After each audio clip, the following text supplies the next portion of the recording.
Section 4. You will hear part of a humanities lecture on mad cow disease. First, you have some time to look at questions 31 to 35.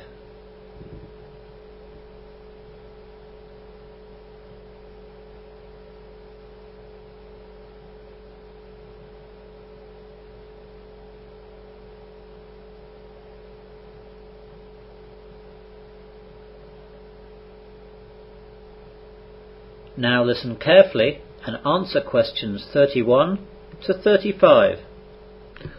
Good morning, ladies and gentlemen, and welcome to this humanities lecture. Today we're going to continue our look at the modern diseases that afflict society. We're going to look at quite a famous but rare disease.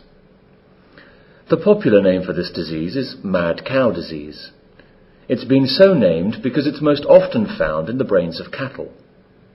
It attacks the nervous functions of the brain and leads to unusual behavior by the cattle. Thus, we familiarly say that the cow is therefore mad, and hence, mad cow disease. Mad cow disease is the commonly used name, but its medical title is bovine spongiform encephalopathy, or BSE. It's a slowly progressive, degenerative, fatal disease affecting the nervous system of adult cattle. The exact form of BSE is not known, but it's generally accepted by the scientific community that the likely cause is an infectious form of a type of protein known as a prion. This protein develops abnormalities and apparently seems to encourage other proteins to become similarly misshapen, affecting their ability to function.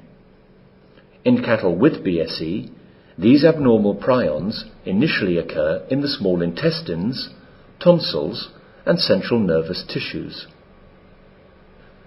There is a similar disease to BSE called Creutzfeldt-Jakob disease, or CJD, that's found in people. A variant form of CJD is believed to be caused by eating contaminated beef products from BSE-affected cattle. The abnormal prions in infected cattle products are consumed by humans as they are resistant to common food disinfection treatments such as heat. The disorder is rare, occurring in about 1 out of 1 million people. To date, there have been 155 confirmed and probable cases of CJD worldwide, among the hundreds and thousands of people that may have consumed BSE-contaminated beef products. Most of the cases have occurred in the UK. The one US case was in a young woman who contracted the disease while residing in the UK and developed symptoms after moving to the US. You now have some time to look at questions 36 to 40.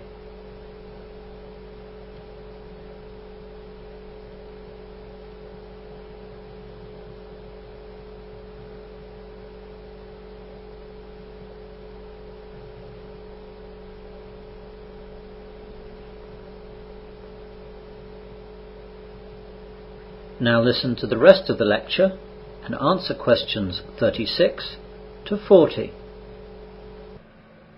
CJD is a disorder involving rapid decrease of mental function and movement. As with BSE in cattle, these abnormalities are believed to be caused by damage done to the brain by prions, though it has been proved that in rare cases it can be genetically inherited. CJD tends to affect younger people, beginning between the ages of 20 and 70, with average age at onset of symptoms in the late 50s. Early symptoms include personality changes and difficulty with coordination. Once symptoms appear, the disorder progresses rapidly and may be confused with other types of dementia such as Alzheimer's disease. CJD, though, is distinguished by extremely rapid progression from onset to symptoms to disability and death. So, how did BSE and CJD come about? We've not read about them in the history books. These appear to be new diseases.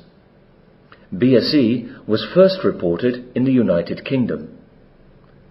The exact origins of BSE remain uncertain, but it is thought that cattle initially may have become infected when given feed contaminated with scrapie-infected sheep meat and bone meal. Scrapie is a sheep prion disease similar to BSE in cattle.